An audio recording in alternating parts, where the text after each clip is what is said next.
It's one thing to play against 15, 20 people and all these high rollers all the time and get there. I don't have as much respect for that because I think most of the great players aren't in these, right? And then the guys that are all of a sudden claim we're the greatest in the world. Bullshit. You're not.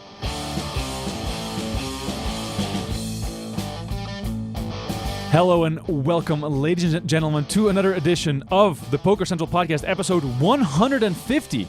And for the very first time, on video, joined by Brent Hanks here in the middle, and of course, the man that does not need any introduction, Mr. Phil Hellmuth himself. The most bracelets ever are in this room. Combined, though, one extra because Brent has one too. But yeah, we are here with the podcast on PokerGo, on video for the very first time, and we're just so excited to, first of all, be here in the studio. Second of all, look at this amazing set. And third of all, of course, you know, an A-list guest here on the show. Brent, how does this all feel? How good looking are we? We must be so pretty. They wanted to put cameras on us. Amazing. Your beard has never looked better. You've put on a little weight, though. I see that's what is that, a XXX hoodie? It's a XXX hoodie, absolutely, yeah. I had to hide, you know, all the... Right. Phil, on the other hand, Jesus Christ, you've never looked better. Woo-hoo! Wow. There was a time. What's happening? I used to look into my father's eyes. What the hell's going on? We are actually... jumping right into it, because this, of course, was the last time Phil and I saw each other, and it was in the middle of the dance floor at Daniel Negreanu and Amanda. That's right. You guys went viral. Exactly. Okay, and that video, social media, Jeff Platt's out there. Did you appear for like 1 second? I did a little dance, a little waddle. I mean, the video was funny because in the first frame, it's Brent sort of slowly walking out of the video because he didn't want to be involved, and clearly... No, I was taking care of my wife. Okay. Clearly. Clearly. Whatever. Yeah. You got Ali Najad going, just doing some great dancing, and then boom, somehow you cut it to D-Moon Girl dancing very sexily coming at us, and then boom, Jeff Platt and I... Don't you worry, child. See, heaven's got a plan for you. Don't you worry, child. It's Jeff Platt, huh? Wow. That boy he's got a voice as well. I mean, Jeff can do it all. Jeff Platt and Phil Hellmuth were in such a moment, I almost want to call it erotic. They knew the lyrics. They were going crazy.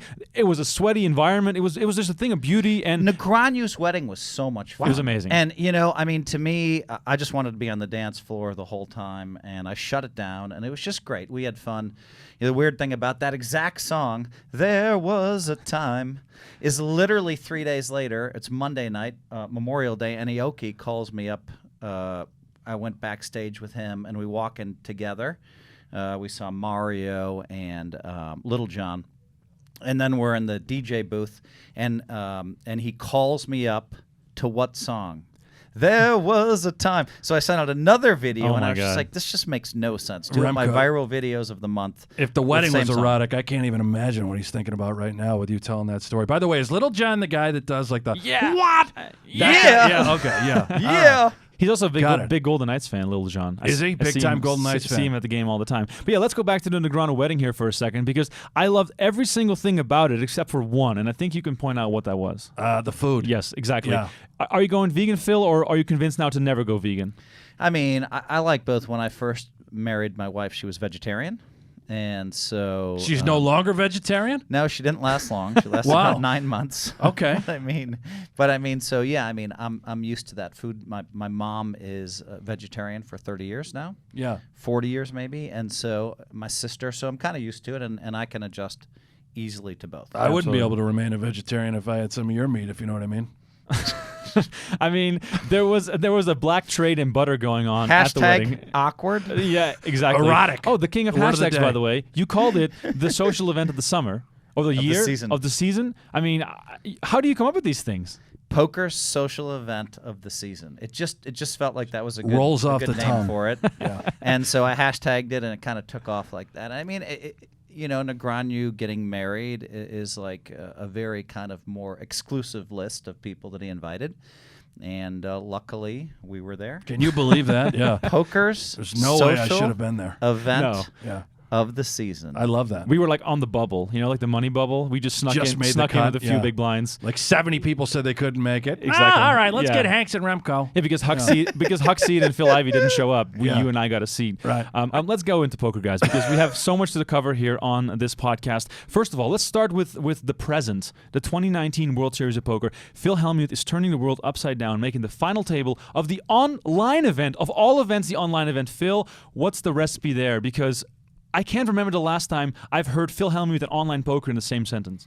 Very strange to me because I really haven't played an online poker tournament in maybe 2 or 3 years. And so I actually was able to play on my computer. And Wow. I was like, wow, it's so much better than trying to play on a phone. And on my computer, it just felt more like No Limit Hold'em to me. I had the screen all the way up, and I started playing. And I decided I was going to play at halftime of the Warriors game was my plan. So I started at halftime, and I decided I was right near the money. So they paid 333 spots. There were about 360 left. And I lost my chips to where I was only like 5 average stack. And I said, all right, I'm going to go over and I'm going to play the big 50. So instead of driving my own car, I hopped in a limo to go over there. And I'm playing on the phone, and right away lost a bunch of chips with 6s. It's just I couldn't even. I can't. It's harder. The phone, playing on the phone's not as easy. But somehow I go to the big 50, and thank God I busted out, because now I'm back in a taxi going over there, and I just can't wait to get back at my room. And Now this we're whole in the time money. you're on your phone, so you're just walking around playing online poker. Yeah, on your phone. and now I'm like, God, just let me get back upstairs. Let me get back on my laptop. A 5-minute break happened. I was at the elevator. I'm running to my room, pull it open it up, and I'm like a little short with 300 left. And then boom, boom, boom, all of a sudden I'm back in it. And I actually had the chip lead with 100 left. It was kind of cool to see my name number 1 on the leaderboard. With 30 left, I had the chip lead again. I saw that. I couldn't believe it. With What like was your 12 left, online I had name the again? Chip, Lumi Stacking. Okay, yeah. What is that? LUMESTACKIN. And the entire poker world was thinking, what does this mean? And I think no one got it until you revealed what it is an anagram of, right? Luckiest man. I mean, no one got that. And I was like, and I came up with this maybe back in 2002. Lumi Stacking, luckiest man. So, Wow, I just got it now. You look baffled. Yeah, You no, look- light bulb went off. Now I get it. That's great. Yeah. So I I was love pretty that. pleased. And, we got to the final table, and I was chip leader maybe with 12 left. And then I was pretty happy with the way I played the final table. And I could have won a bracelet. I started tweeting out when I hit the money, my first cash of the summer. Jeff Platt went live on his, Twitch on channel. Twitch, yeah. And I think he had more views than he's ever had. Oh, for Me sure. Jeff's playing- never had any views. Makes the call with the ace-deuce. Hellmuth has the ace-6 hand is ahead. An 8-5-3 flop, a queen on the turn. So Hellmuth can win this if he holds, and he does. The 6 comes into play, and it's the full double once again for Phil Hellmuth. Me playing for my 16th bracelet, it was a pretty cool story, and it would have been so sweet just to pick up a bracelet at 4 in the morning. Emotional at that Oh stage? My I mean, were God. you really excited? You felt the adrenaline? I was emotional, but not that much. I mean, I was also chill. I'm sitting in Yeah. my suite at the Aria, chilling out. And How does someone in your position who has so much experience on the live felt, how do you translate your skills to the online felt, where obviously you have a lot less things to look at? Yeah, I mean, I almost think in some ways it's easier for me, in some ways more difficult. But the ways it's easier, I mean, the game's right in front of you. You can see how many big blinds everybody has. The reading element's gone a little bit, but you know that this guy's been raising every pot. And so, I folded. I remember someone raised when we were like 13-handed, and I folded ace-jack and just snap folded it. And the guy turned out to have jack 10 and an ace hit. I would have won the pot. But I didn't regret that at the final table. I had ace 9 suited twice in early position, just snap folded it. It was just so easy. And I was just like, wow, I'm really in rhythm here. This is easy. And, the final hand, I was down to 10 big blinds. And, of course, math states and the kids state that when the guy moved in on the button, he claimed his clicker was broke. Later, he moved in on the button, and I called it off with 3s, which I kind of don't mind, but it's clearly the way the kids want to play in the math. And he had king 10 off, so he hit a 10 on the river. But But if I fold that hand, it does beg the question, if I can actually fold that hand, maybe one or two other people go broke in the meantime. I cashed for 40,000. And so that I've made a living getting away from those hands my whole life. But I was in an online environment. I kind of had my mind made up. It's 10 bigs. I have to go with it. But that's the kind of spots that I like to avoid in the past. Then I came right back the next day in the 600 and was on the bubble. The World Series of Poker. Actually, I think they mistakenly said I cashed.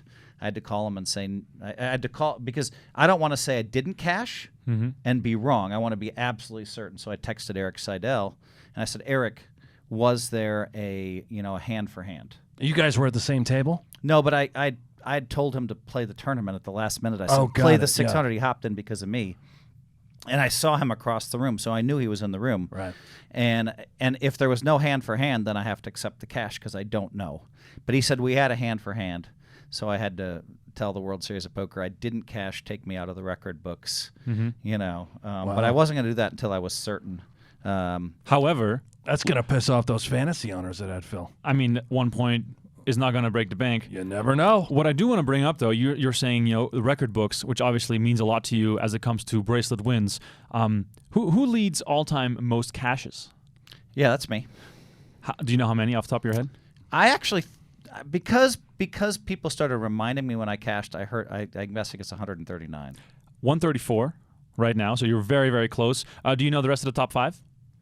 It's massive names. I know that Negreanu's there. He's third, yes, correct. I know that Chris Ferguson's moved way up there. He's in second. After 18 cashes Very in good. 1 year. Yeah. 18 in 1 Seidel's year? got to be there, Seidel's right? fourth. Yeah. Wow, you guys are nailing it. Wow, There's those one are left. big Who's in names. fifth place? And the master win?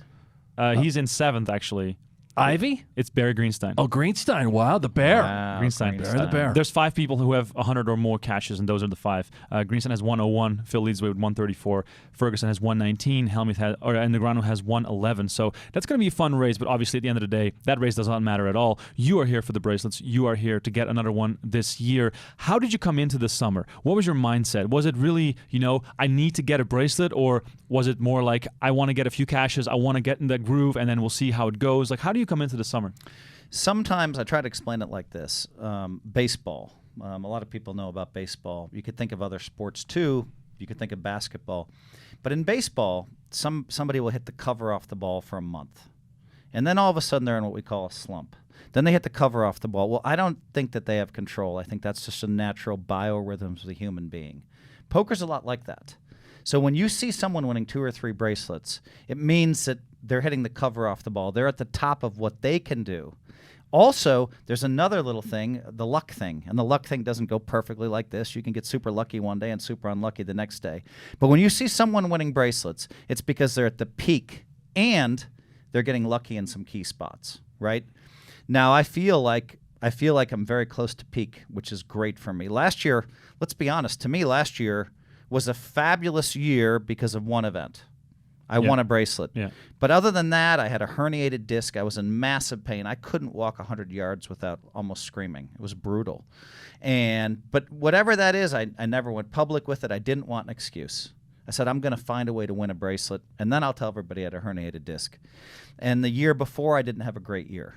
And so I was just hoping that maybe I'd be at peak. There's a lot of signs that I'm at the peak right now. I never go out and say I'm going to have a great series. I don't do that. But when they picked me for 70 points in the draft, I said that's a good buy.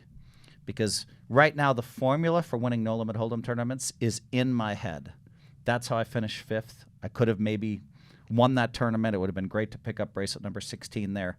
But I have a formula that exists in my head on how to win, okay? I don't have that every year. I have pieces of that every year. And then, the other thing I have to say that's negative about, you look back the last 7-8 years, no one has blown more No Limit tournaments than I have. I mean, I'll have the chip lead with 30 left, and I'm blowing it. I had a chip lead in the 100K with 7 left, I think 9-handed. I blew that chip lead. I've blown so many chip leads right near the bubble or deep because I get exhausted. And so then the formula for winning is in my head. Maybe I'm one of the only people on the planet that has that formula. That's my strength. My weakness, I've been getting tired and blowing it. And so then you have to adjust. And so for me, I'm going to have to adjust to when I'm super tight. When I'm super tired, I have to go to just super, super, super tight to get to the next day where I can use all of my skills when I'm a lot fresher. Remko, what is he talking about? He's talking about being a professional, Brent. You know nothing about that. Okay, yeah. You know nothing about that. Other guys this summer who have had good results to start off the summer, I just want to run through a few names because, of course, it's inspiration. It's inspirational to hear about winning players. And, of course, the biggest one was Ben Heath from the UK winning the 50K High Roller. That, of course, is an event you would have loved to win as well, I can only imagine. He took it down for $1.4 million. I spoke to him right after his win. He spoke about having a lot of anxiety in the past and not wanting to win, even though he tried his very best. But in the back of his mind, he knew he didn't want to win because he didn't want the attention. He didn't want all the pressure that came along with the photos and the interviews and all that sort of stuff. And then he did a lot of mental coaching with Elliott Rowe, and all of a sudden, he flipped the switch, and now he wants to win, and a month later, he wins this big high roller. Does that go to show how mental this game really can be? There's so much mentalness to this game. It's crazy, and you're asking the right question, I think, and that's, it's not just, do I have anxiety and am I afraid to win, or is it hard for me to win? It's also, do I deserve to win? Do I have the entitlement to win? And that gets in people's way sometimes. I watch player after player blow massive chip leads. Okay, and I was just like, wow, what are they doing, right? And one, they could be tired, but there's more to it than that. There's a lot more to it than that.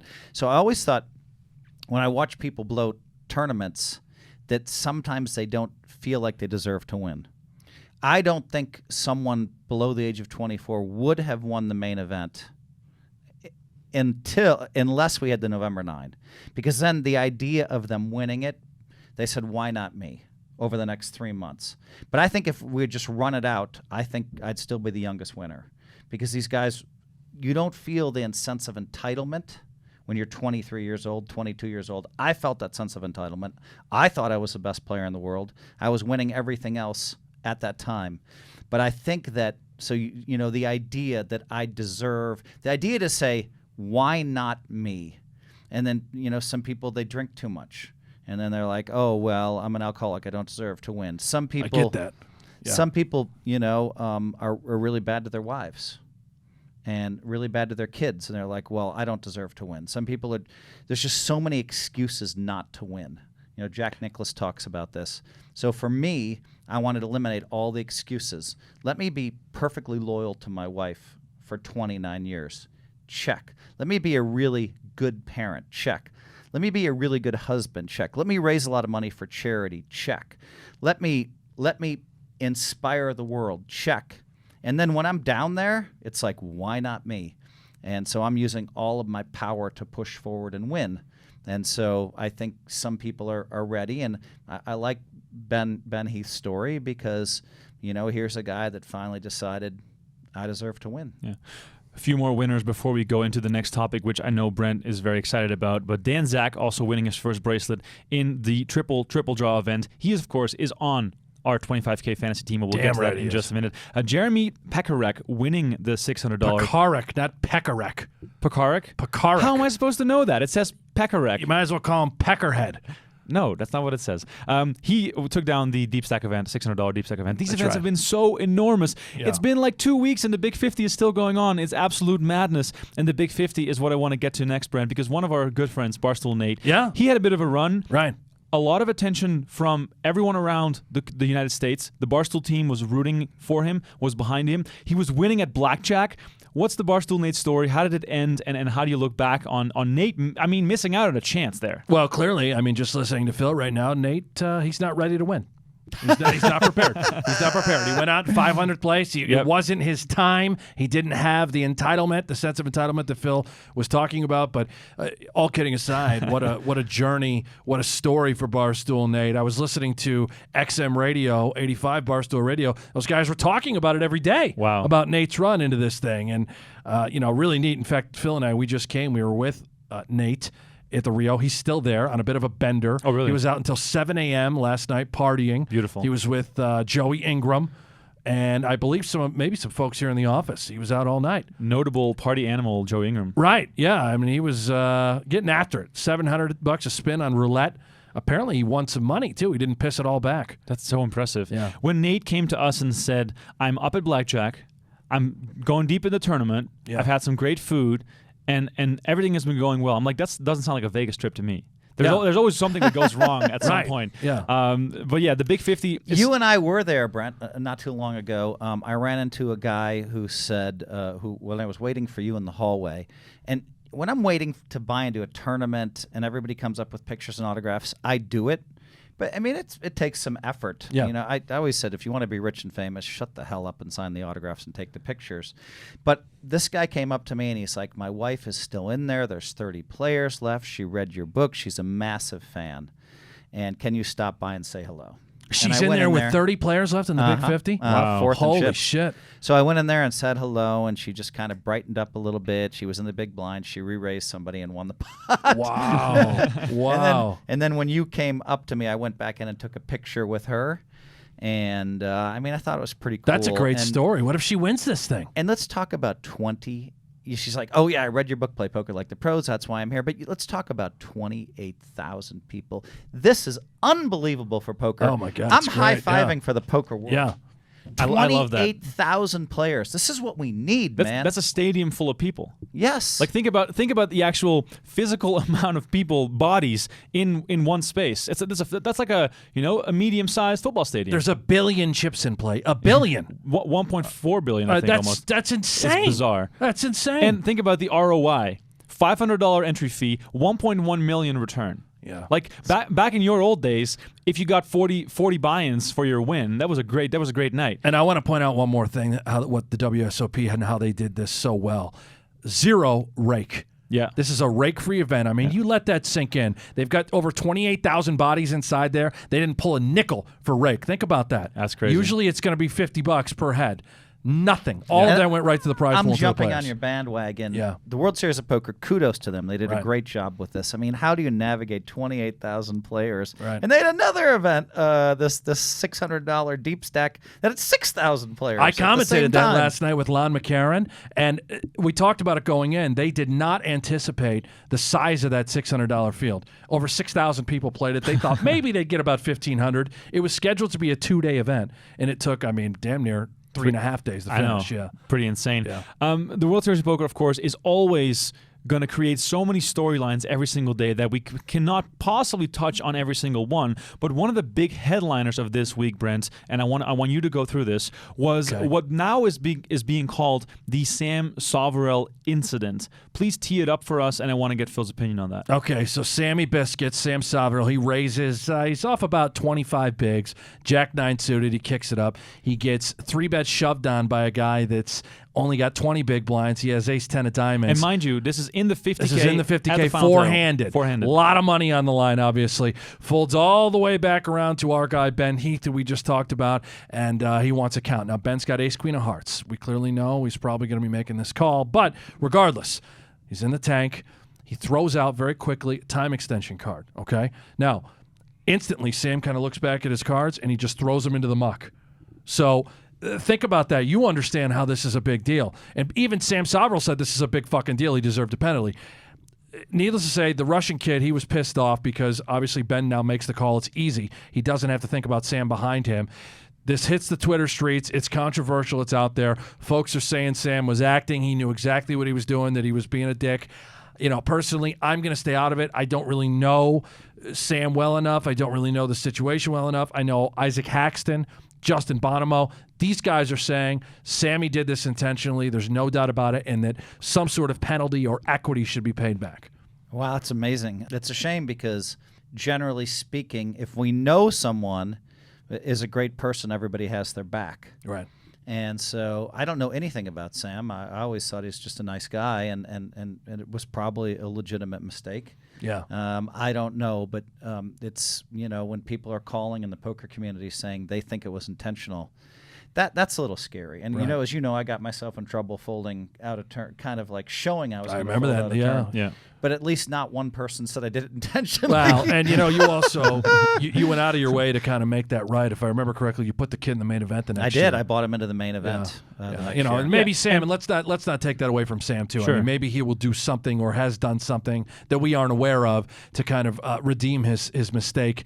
In this instance, Isaac Haxton said that disqualification and fourth place money being withheld would be proper punishment for Sam Soverel, because Ike said someone at this level who plays so many high rollers, who's so aware of every little feather and hair that's off in whatever situation it might be, that person is going to be so aware of what's happening and what the actions are, and he's familiar with the time bank chips, that Ike is saying that this has to be intentional. You cannot just be doing this on a limb in a spot that's this big.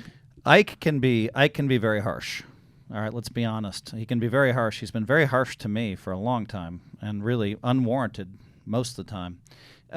So him being this harsh, but at the same time he has a point, right? So I think he's taking the extreme version of this and saying this guy did this intentionally based on what was just, and I've seen people make mistakes in poker lots of times, especially when you're up 3 days straight, especially when you're all the way to the final table. I've seen it happen before. So, I can't weigh in whether it was intentional or not. I can just say that, Ike's at the harshest version of this, and I happen to agree with 70 or 80% of that. But I think you also have to allow for the fact that it could have been a legitimate mistake. But even if it's a legitimate mistake, there should be some punishment. And the question then is this: how much punishment? Right. Should it have been a penalty? It should be a double penalty, a triple penalty. I don't know. Yeah, and I don't really know how it should be punished or what was right and wrong. But what we can learn from this is it's a teaching moment, right? Yeah, for sure. Somewhere along the lines, if you've got a time card and you want to use it, I think that maybe an audible time, you say it out loud, and then there's no mistake. There has to be a way to make that system more optimal so that this sort of thing can't happen again. So you're saying if someone announces time verbally, that will then increase the punishment of the player folding out a turn, because when it's verbally announced, that there's no way around it. The guy says time. That's part of the rule. If you want to use a time card, you have to say time. Yeah. Right?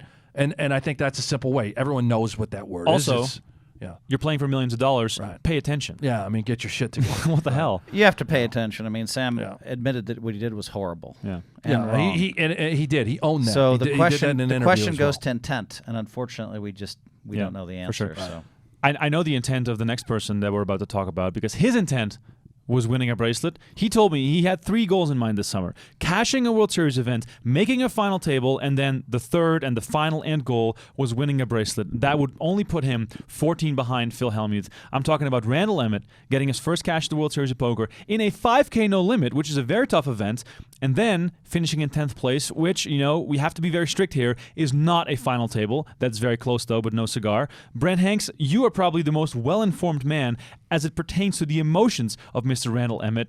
Was he a wreck after finishing in 10th place, or was he happy with how he performed? It was bittersweet. He actually called me. I was in the middle. Like I said, I was commentating last night when he busted in 10th place, and I knew it because I saw the updates. I said, oh, shit, I know what this is. Oh, boy.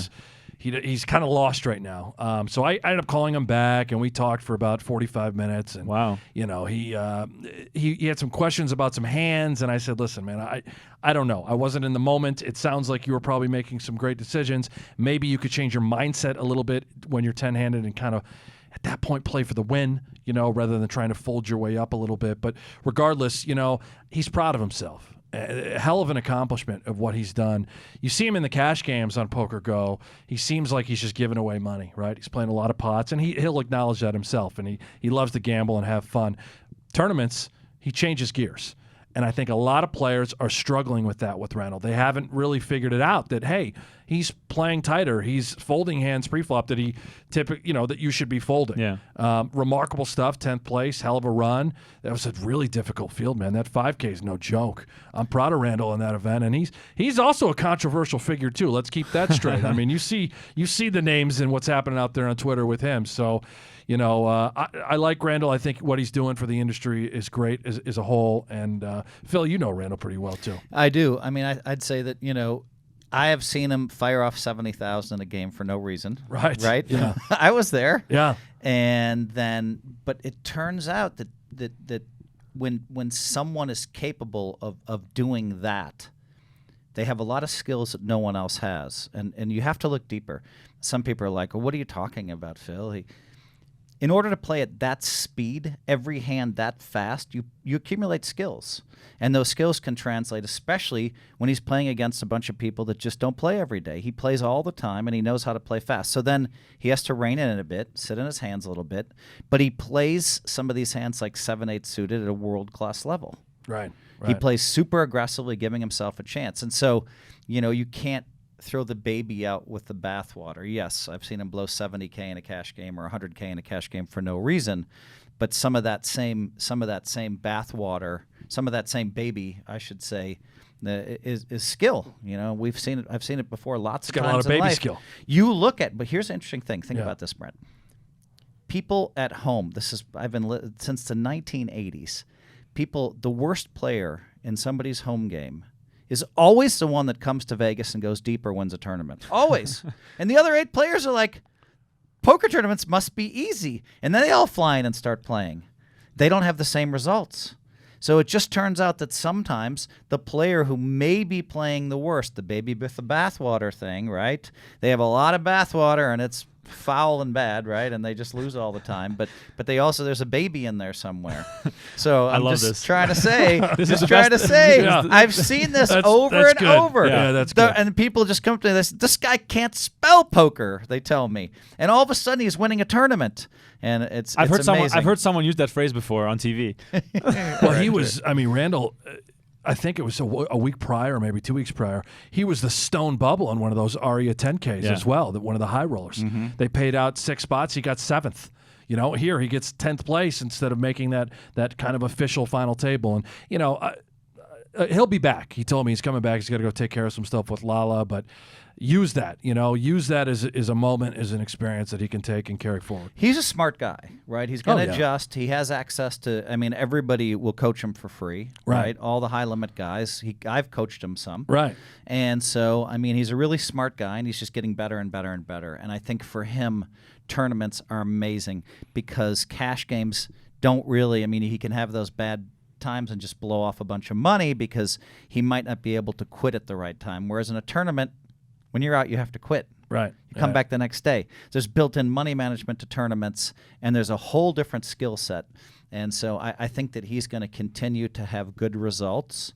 Nice job, Randall, with your 10th place finish. Exactly. For more on Randall Emmett's deep run in the 5K, go to PokerCentral.com. There's a beautiful feature article up on the site that has a lot of quotes from Randall. And the thing I love the most about him is that he's so passionate about the game. And, you can say all you want about Randall. You can say all you want about, his character, his personality. Maybe, I don't know, there were some rumors about, some debts that needed to be paid. Fofty was involved in a few weeks prior. That was a big one. But at the end of the day, this man is passionate about the game. Yeah. And he spreads that love in Hollywood. And I think it's a good thing that we have Randall Emmett, and the article reflects that. So please go and read that. Also, one last thing about Randall.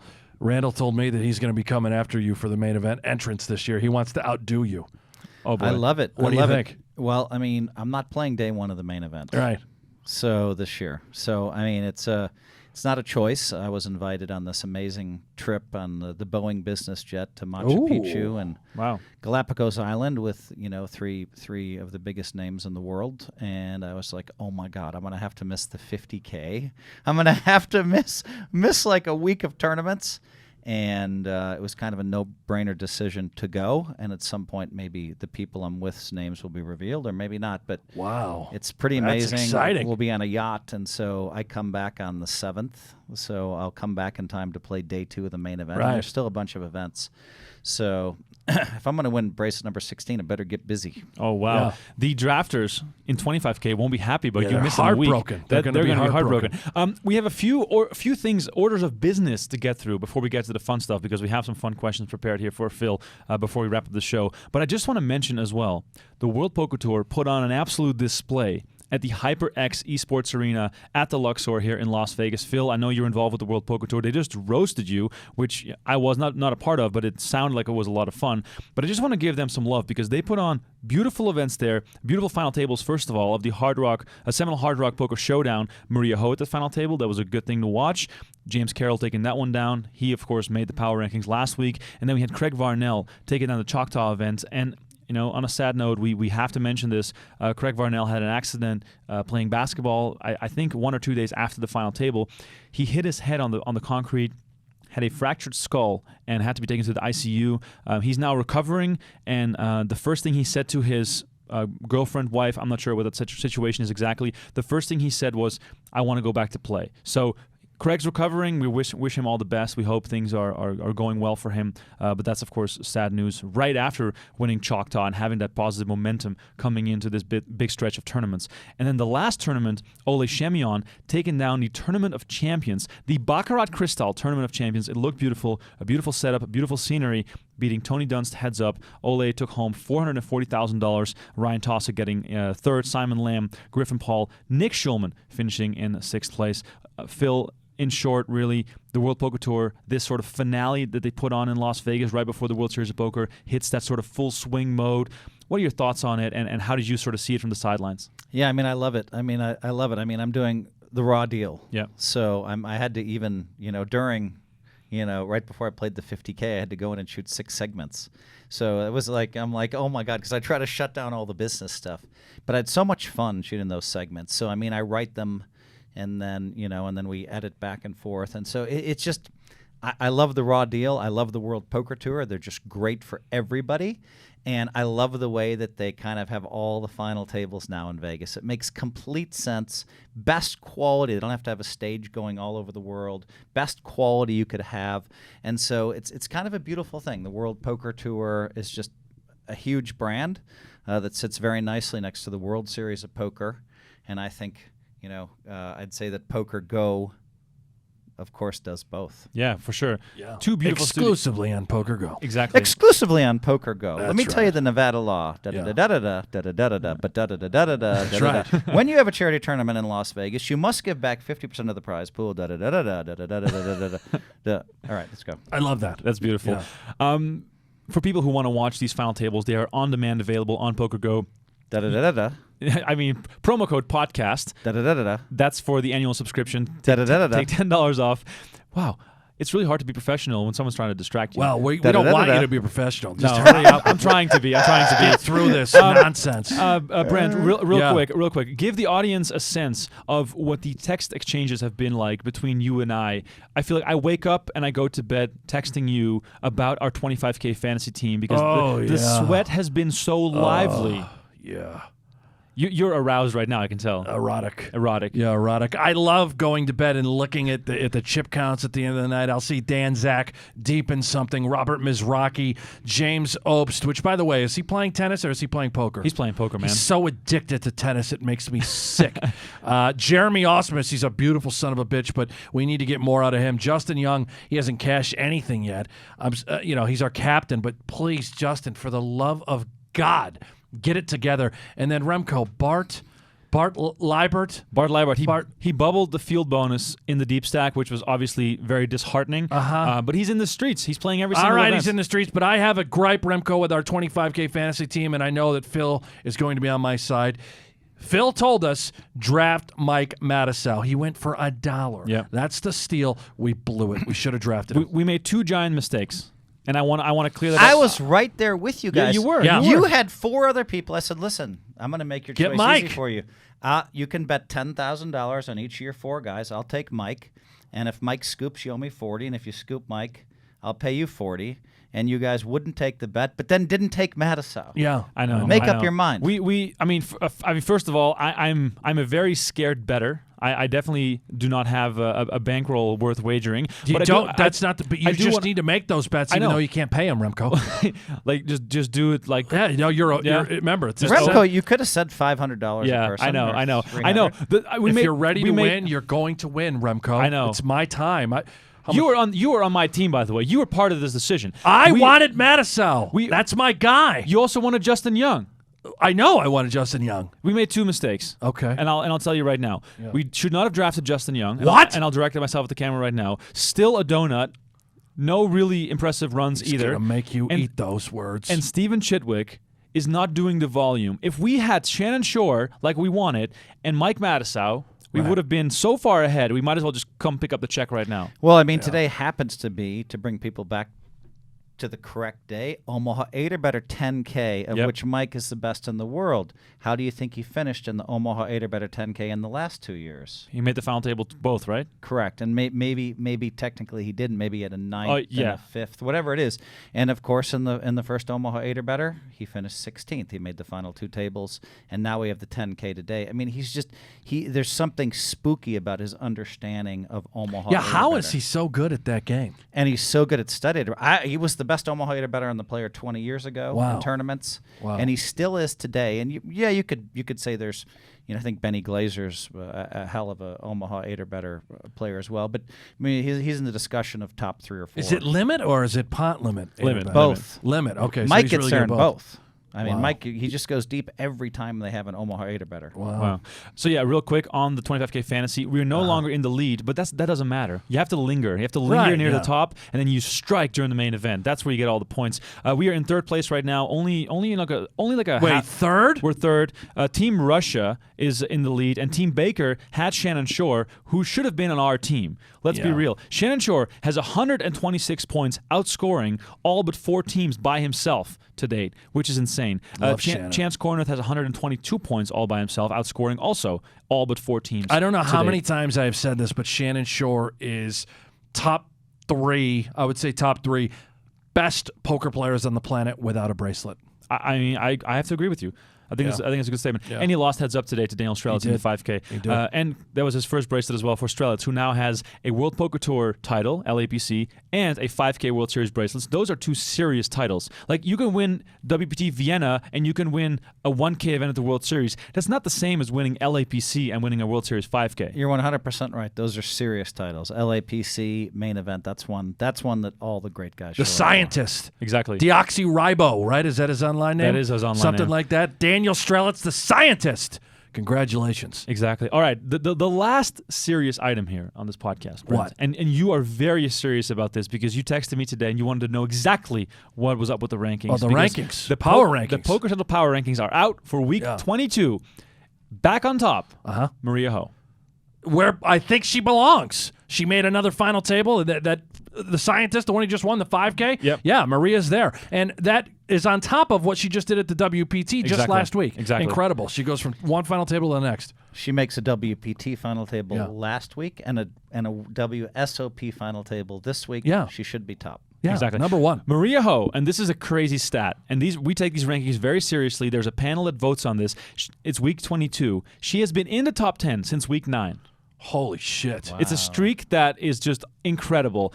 Phil, you've been in the top 10 since the start of these rankings 9 times, which is also very, very good. You've been ranked every single time. You've been close to the top 10 in those weeks that you were not in the top 10. This week, we'll get to you in just a second. You're also in the top 10. But number 2 here, Spoiler. Ben Heath, number 2. All right. Very deserving. Yeah. His biggest score ever, winning 1.5 million nearly in the 50K.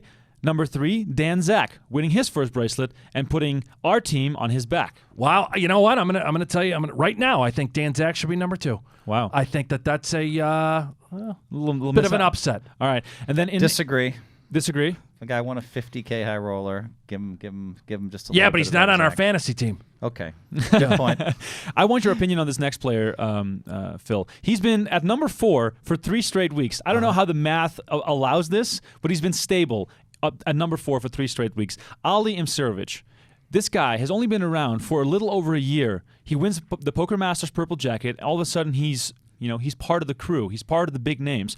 What's your opinion on him? He is so young. He's from the U.S. He's doing it without basically having all the tools that the young guys used to have back in the day. Not as much exposure to online poker, yet here he is. How do you feel about him? Listen, the jury's still out. We have to give him credit. Listen, let me rephrase that. I think that right now he's one of the top 10 no limit hold'em tournament players in the world because he's earned that from all the results. That's a big compliment. The jury's out. Like, he was doing things wrong against me, And then, I mean, what happens? He plays 9-8 suited against my pocket queens, and it comes 10-7. We get it all in, and he hits running flush, right? I mean, he won every coin flip for 2 straight days. You go back and look at those when we filmed together. And so, I mean, I keep reading updates. He somehow has aces, and somebody else has queens, and then he somehow has aces, and someone else has. Wow, the Sultan of Salty so over you're, here. you're Huh? saying basically, back to your analogy at the start of the show, he's hitting the cover off the ball, and he's at the top of the luck curve. He's been well. That's what we have to distinguish, right? We saw Michael Mizrachi come along in like 2005 and just win everything, and then just disappeared by his own admission, disappeared for 4 or 5 years. Just didn't do much, and then all of a sudden has a great. So will Ali be someone who figures it out and stays, top 10 and arguably top 5 no limit? He has a formula. He keeps getting deep in these tournaments. It's one thing to play against 15, 20 people and all these high rollers all the time and get there. I don't have as much respect for that because I think most of the great players aren't in these, right? And then the guys that are all of a sudden claim we're the greatest in the world. Bullshit. You're not. Wow, so these guys that are in the high rollers, not the best players on the planet. I never thought that for a second. Most sane, reasonable people don't think that's the case. Yeah. But everybody promotes, they're playing the high rollers. They must be the best. No, they're not. But there are some, don't let me misunderstand this. Right. The people like someone like, Rainier, right? Like Rainer Kempe. Yeah. It's a German. Yeah, I mean, he's playing in high rollers all the time, but he's also getting there in all these other tournaments, right? I see, yeah. So, I mean, I'm not saying. I mean, if you take the top 25 players that are playing the high rollers all the time, and 15 of them claim that they're the best 15 in the world, that's not even close. But if you told me 3 or 4 of those guys are top 15 in the world, that may be it. So don't misunderstand me. I'm not. You have to be very clear because Sure. people are going to be like, "Oh, Phil says they suck." No, I'm not saying they suck. Yeah. And Ali, on the trend he's on, could end up. I'm saying that he may be top 5 in the world. He has a great formula. Mm-hmm. I want to see what it looks like a year from now, 2 years from now, 5 years from now, because I've watched so many people come along, win everything, and then they just disappear. And we're going to see. Speaking if of he's still disappear, around. he was 25 minutes late to his final table today. I mean, Isn't that amazing? must be a mishap. in I some don't sort of know. I didn't have a capacity. chance. I do love this. One last thing about Ali Mshurovich. His family is at every single one of his final tables. I love that. Yeah. Sister, mom, dad, they're the sweetest people on earth. Mshurovich's family is great. I think that's amazing, the support that they have for the young son. And I think it's something like that, one of those intangibles that is going to continue to propel him throughout his career. That foundation sure means a lot when you're playing these high stakes on a regular basis. In at number 5, Chance Kornuth, off to a hot start at the World Series of Poker, but I think he's going to be disappointed because he gets a 6th place in the 50K for $250,000, and then he gets a 4th place in the 10K short deck for $93,000. That's a lot of money. But it's no win. I think he'd trade both of those in for one win. Can you look up live on the show what it looks like right now on the 1500 six max? I can Yeah, definitely take a look. He's got a pile there, huh? He had a pile. He had another 350,000. Now let's talk about Chance. He had 2 final tables in back-to-back days. Now you never see that. What happens? He makes the 50K final table and he busts just in time to late reg for the short deck. And then makes the final. That's back-to-back days. Yeah, he's on pace. I mean, it's similar to like what Sean Deeb did last year, or even a few years ago, Jason Mercier. Phil Ivey. Phil 5 or 6 years ago. God, Phil Ivey. Phil Ivey. That I was miss 3 Phil final Ivey. tables in a week. Mercier, 3 final tables in a week. Yeah. Chance just busted, but he did make the money in the 6 max. So we jinxed it. But that's also Chance's style. Go big or go home. Yeah. So That's true. he would have been chip leader or out, and And he's he out. plays long ball. Yeah. The next 2 on the list of very familiar names, Daniel Negreanu and Phil Hellmuth, almost tied in votes this week. Phil, do you feel as though you always belong in this top 10? And I'll just give you the sort of requirements here. We are going based on a variety of criteria, not only results, but also influence, social media presence, and just personality. Basically, the intangibles are part of our rankings. Do you feel that you should be in there every single week? No, not every week, but I do think that if it's based on that there's a huge inherent advantage to Negreanu and I, right? Because we're both active on social media, we're both living very interesting lives. I'm tweeting out a lot of positive stuff. I'm tweeting out a lot of inspirational stuff, and aspirational stuff. I want to show people that I'm hanging out with Tiger Woods and Westbrook and playing high stakes blackjack. I want to show people what you can do if you become, one of the greatest poker players in the world, what you can have access to. My book Positivity, I think I'm going to help millions of people achieve more in life. And so, I'm pushing forward this message all the time. And so it's just a lot easier for Negreanu and I to be in the top 10 a lot. Yeah, exactly. All right, the final three here. James Carroll in the top 10. He, of course, winning that big World Poker Tour. Kroll Daddy. And then, for the first time ever in the top 10, winning his third bracelet, Scott Clements jumping into number 9. Wow, Big Risky's in there. Big Risky's I in there. love that the panel gave him some votes. Big Pinot, Big Merlot, whatever name you want Piss to go. drunk. Merlot. Yeah. Yeah, Always drinking that red wine. I remember last year at the 25K PLO final table, he actually had purple lips when he was playing on the stream. Oh, my God. And then this year, he must have gotten off the wine because his winner's photo, I think he had a Corona. A Corona. Yeah, I think Wow. he must have gone back to beer. There are some players that use alcohol to their advantage. I'm one of them. Yeah, and I'll tell you something. For me, I'll just say this, and I want to do it quickly. But in 1994, every time I was buried in a game, I would do like 3 shots and have a beer. Wow. And I got out every time. And I said, listen, I can't do this. Because what's going to happen is I'm going to become an alcoholic. I'm going to lose everything anyway. So I remember, July 17th, 1994, it was the same day of the World Cup in L.A. in Brazil versus Italy. I said, I'll never drink at the poker table again, and I didn't. Wow. Until I started playing with my friends 7-8 years ago. Now it's That's different. That's a Now good we're stretch. drinking tequila. But that's a home game, right? Like a home game, it's a requirement. You have to be drinking in that atmosphere. It's a home game. Yeah. But it is amazing to me. So, I can see how some people, and we have a very classic Bill Smith. Oh, Doyle will tell you the most amazing stories about him. As he sat down at the table sober, no threat, didn't play any hands. As he started drinking and drinking and drinking, those guys say he was almost unbeatable. That's amazing. Wow. Until he had one too many. Then he's done. So, That's like Brent Hanks, the Brent Hanks curve. No, seriously. When I'm drinking, when I'm on the sauce and I'm deep in an event, I'm untouchable. what happens? Let's just talk about the science behind that. Yeah. When people are drinking, their reads get better. It's just a fact. The kid last night that won it, Pekarik, Yeah. that you were talking about, he was drinking the sauce at the table. We were talking about it on stream, little liquid courage. He ran those bastards over. I mean, it was amazing. You could just see the whole thing. Only one drinking beer, playing aggressive, and he just pillaged. And how about the guy that won the World Poker Tour in L.A.? I just did his raw deal recently. Yeah. Right? And he had drank. They said he drank like 25 drinks at the final table. Holy He's telling shit. everybody else to drink.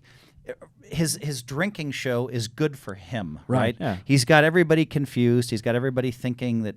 And it's a big advantage to be. Sometimes it's an advantage to be the drunk, right?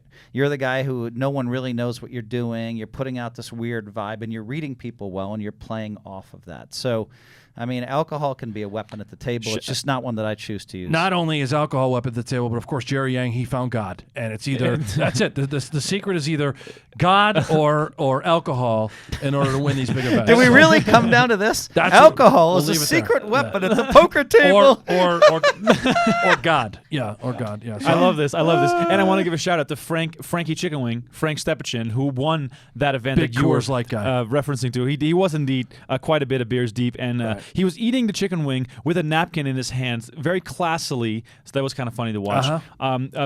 Bryn Kenny, by the way, rounding out the top 10 in 10th place. Oh, hi, Bryn. There's always a reason to rank Bryn. He's so fun. It's so crazy that he's number 10 too. I mean, think about what he's accomplished over the last month. I mean, Yeah. He I assume in your book, he's got to be top 10 best players in the world. Yes, I'm going to give him that. I'm going to give him that. But people don't understand is this: 2 things. One, Bryn, great poker player, but he had a year and a half where he just didn't do much. Right.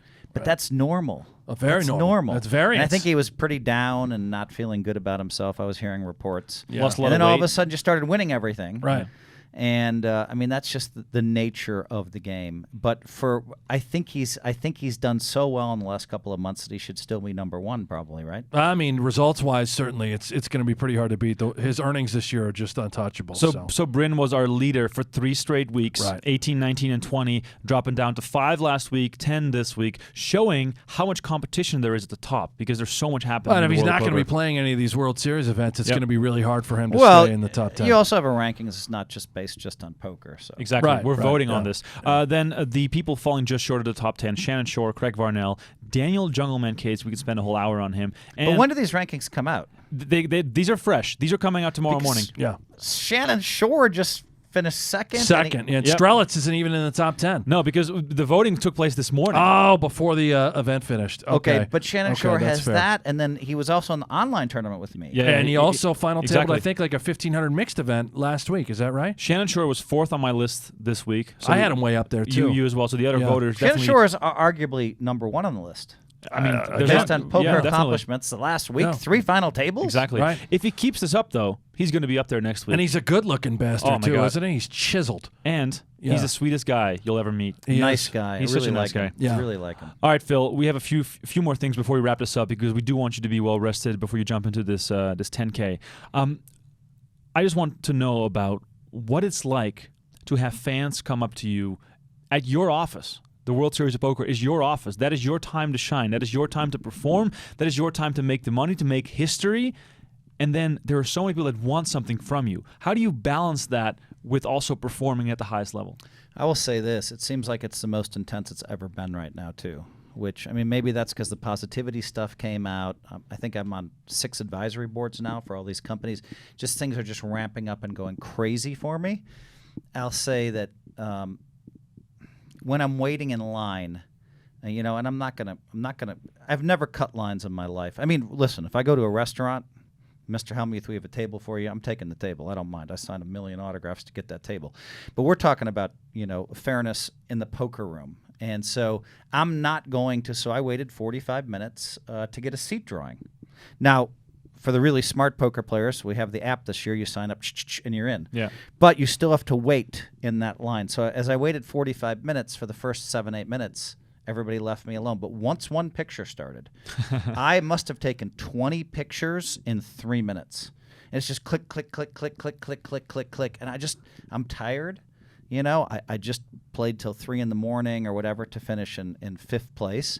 But I'm going to smile and I'm going to take every picture and I'm going to shut up and I'm going to, and that's what I'm going to do. I think it was the big 50 event where I ran into you in line and you were wrapping around in the pavilion room. I think that was the $600. Or was it the fine. 600 one? Yeah. Okay, yeah. In fact, my cousin and her boyfriend, they're both Broadway dancers. Andy, Yeah. her boyfriend, he's in Hamilton. It tours all around. So Wow. one of the things that he's not mentioning, now he's going to get free tickets to that show. Oh, He man. got a nice little Sweet. photo with those two, so he'll end I'll up at take a that. Hamilton So show. I Yeah. took 120 pictures, maybe in 40 minutes, Yeah.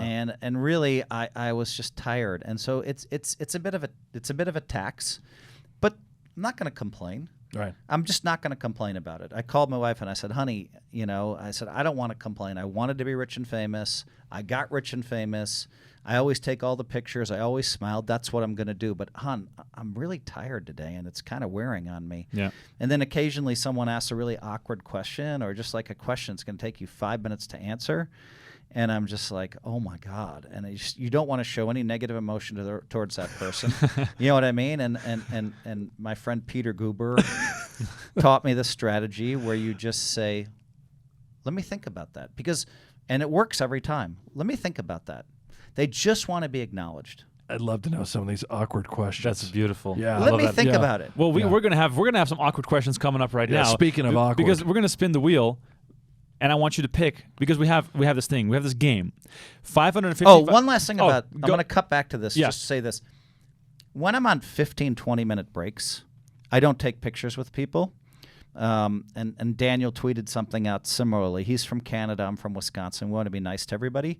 But if I'm on a 15 or 20-minute break, I'm not taking a picture. If I'm storming through there, getting to my table, Yeah. I'm not going to take a picture. Today when I busted out, that's when the guy approached me about his wife being in the 30, and I went in there and I took a picture with her, and she just lit up. Yeah. And and that felt nice to me. And then I took pictures with the fans then and there. So So when you're on break, Don't fuck with Hellmuth. When I'm on break, you know, and it kind of pisses me off if I've taken 10,000 pictures in a row and then one guy tweets, "You didn't give me a picture," you know, and I'm just like, really? You know, do I have to explain that? Here's a picture, buddy. I don't feel like that. But anyway, go ahead. So let's continue. So, Negreanu's a genius at this stuff. I don't know how he does it. Yeah. He will take 500 pictures in one night. He takes pictures with people during poker tournaments. He does. Now, I remember when he started this. I mean, he started this in Australia, and then he made it to the final table and maybe finished second in the main event there. He did. And so ever since then, he's convinced that I'm going to take pictures during tournaments. And that's amazing to me, but I don't have the strength or capacity to do that.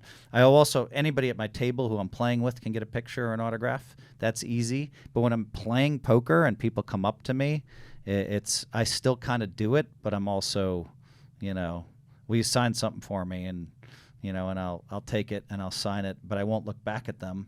Yeah. You know, I'm still going to sign it for the person. For sure. But it's just anyway, it's people come up to me all the time. But anyway, let's move on. Yeah. Let's move on. I think I've answered that on all aspects. Yeah, I'm gonna find you tomorrow and ask you for an autograph. Well, see, when you brought by your my cousin Mariella and her boyfriend Andy. Yeah, I knew that was a convenient time for you. That's also because you and I have a relationship. Also, it's a lot easier, right, to do that. I got away with that shit. Yeah, and it was kind of a pleasure to meet them. Actually, that was easy. Yeah. But anyway, let's move on from this. The picture stuff, I've taken them my whole life. I'll continue to take them my whole life.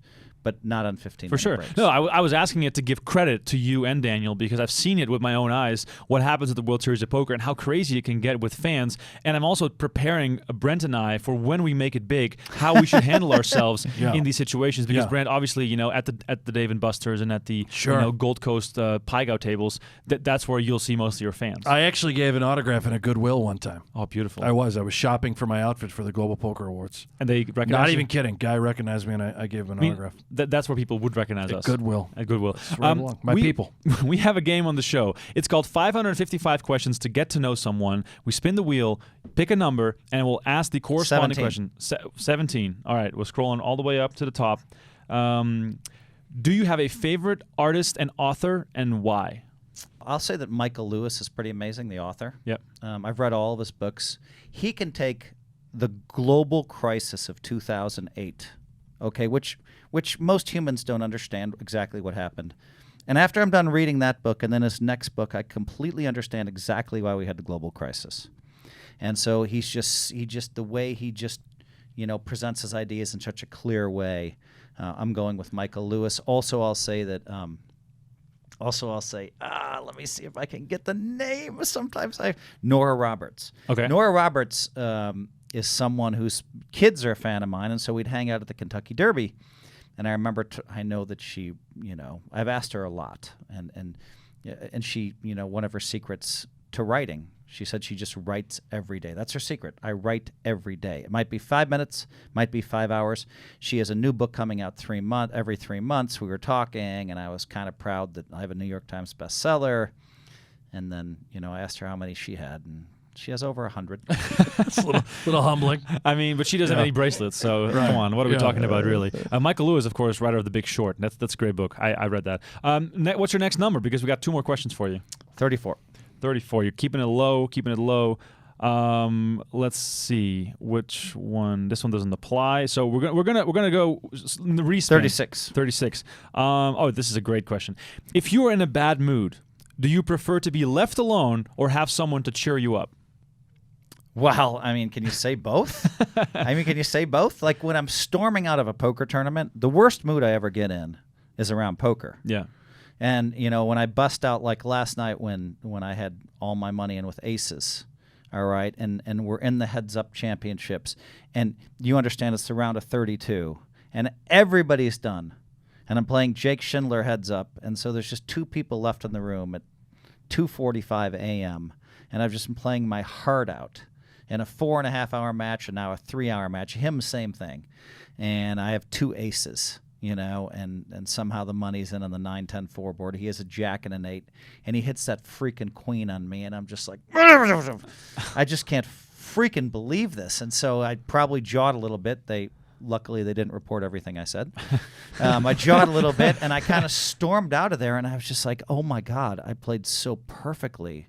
And I'm like, I think I'm the best heads-up no-limit hold'em player in the world by far. I don't even think that the great players understand the right way to play the game. They raise every button, and that's so wrong. And so I just to storm out of there in such a bad mood. And so part of me wants to, call up somebody to say, wow, look what happened to me. But then I have to balance that with, all right, I don't want to bring a lot of negativity to somebody else. And so, and then it's a matter of, I happen to call Brandon Cantu, and he just had the most hilarious stories, about, and I was just laughing. And it felt kind of good for me because he actually had me just laughing, going the other direction. And that was nice. And there are times, though, where you bust and you just want to be alone for a couple of hours. Those more in my youth.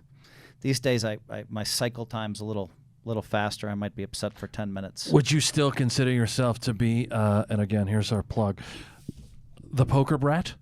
I was the poker brat last night, but not to the extremes last night that I can be. Now, they caught me the other day when I think when Chance, when it came King 4-4. Oh, I saw that. Yeah. And Chance barreled it off with the Queen Deuce of Spades. It got there, right? Spade. Yeah. and then when I rebought, and 2 hands later, I was heads up against Ali, who's been just holding over me so far in our career. Right. 2 hands later, so I sit down with a fresh 50K. The first hand I would have made a full house, but I don't play the 9-6 offsuit. And the next hand I do make a full house, and I go out against Ali. Oh my God! And I'm just like, what in the? So I said something because I was still steaming about him taking 9-8 suited against my, queens. That was on Poker After Dark, I think. Yeah, that was a week before. Right. Yeah. All right, final question here. Holy give me a higher number. I want to see what this is. 374. All right, we can do that. Or 373. You choose. 373. Let's see what this has to offer for us. I said 74. So check that one first. If you don't like it, go to 373. Okay, 74. They're both kind of good, actually. Okay, I'll go with 74. What's the most unusual thing you've ever eaten? Where was it and why? Eaten. Wow. Are you a tryout kind of guy? Like, I'll try anything? It could be the most unusual thing I've eaten was at Alinea in Chicago. I remember they took, I want to get this right. They took cotton candy, and then they froze it. And then they just dropped it on the table. And of course, the nitrous oxide. Yeah, kinda? the nitrous oxide, and then they sounds dropped it on the amazing. table, and it just broke into tiny little pieces all over the table, and then you can just take a bite and eat it. But Alinea was ranked number 1 in the country. Yeah. As far as restaurants go, and I mean it was one of those ones where 30% of the food you're not supposed to like, and that was the case. Really? Yeah. I mean they experiment to such a level. So Alinea, I had some very interesting stuff there. Also, I think I had the deep fried Twinkies at a restaurant. Ooh. That's Wow. more a Brent's alley. Everything you're saying so far is unbelievable. I'm sorry. Let me ask you this. Speaking of weird and unusual, have you ever dipped your steak in mayonnaise? Does that sound vile and disgusting or what? Because this means so much to me, this Remko question. is a bit, the foreigner over here, big-time mayonnaise guy. Oh, loves huge. it all over his meats. Okay, so here's the thing. I Yeah. stopped eating mayonnaise like 30 years ago because Okay. it was supposed to be unhealthy. Then I found out that it's actually low carbs. So I started eating mayonnaise for the last year and a half. I love it. Yes. This is what I do with my steak now. It's crazy. So you put... Oh, I will love take it. a steak. I love it. I'm not saying I always have mayonnaise, but I took my steak. I put cheddar cheese. I took grated cheddar cheese on the top and sour cream. Oh, beautiful. Because That's what you do to a baked potato, not a piece of steak. Oh my God. Correct. I can- Correct. And if it's a super, like the steaks I eat are usually very, very high quality. Right. You're doing this to a gorgeous piece of meat? I will do this for room service, which is still 95%. Okay. When I'm at John George's Steakhouse, where it's 99% or 100%, then I'll just eat the steak straight. Attaboy. But Yeah. on room service, where it's still a 95 out of 100, which is amazing, right And near you're the top. putting cheese cheddar cheese. It's sour I love cream. this. Sour cream. But no mayonnaise. I'm If gonna now try, maybe the I'm mayonnaise? going to try the mayonnaise. Exactly. I promise you, I'm going There to we try go. it. Team Mayo, guys. If you're watching Team Mayo, let me know. Disgusting. And I recommend you, Phil, and I know you like high-quality items. Get some high-quality mayonnaise. Don't fall for that cheap stuff. Get the high-quality mayonnaise. Have a little bit with the steak. And this is the best moment of the podcast. For 150 episodes, I've been trying to get people on the mayonnaise train, and I finally found one. Brent, next week you better bring me some mayonnaise because we need to have it here up on I'm the going to set. get a giant tub of mayonnaise I love back it. here on set. I promise you. I can't wait. Phil, we're going to let you go on this one final question. It might be the hardest one to answer because this is about your opinion on the players you've played against. Give us your top 5 players you've ever played against. And then, you don't have to compare someone from 1994 to the current day skill. Compare them to the era that you faced them in. I'm curious to see what you have to say about that. That's exactly right. I mean, there are some. It's funny to me that that the guys now that are kind of near the top, some of the high roller guys all think they're the best in the world. I don't. But in 10 years, if they're still there and if they're still winning World Series tournaments, we've got such a nice young crop. I mean, Adrian Mateos is a great young player. Dominic Nietzsche, Ollie's on the cusp of entering that conversation of Bryn Kinney. But you're asking me about kind of the all-time greats that you've played against. 5 best Right. players you've ever played against. I mean, Stu Unger was a hell of a player. There's one. What a name. Okay. Doyle Brunson. Uh-huh. Okay. Chip Reese. Oh, Wow. yeah. Chip Reese, Hold'em wasn't his best game, but everything else he seemed to be the best in the world at every other game, including he was world class in backgammon and some other games like that. Johnny Chan.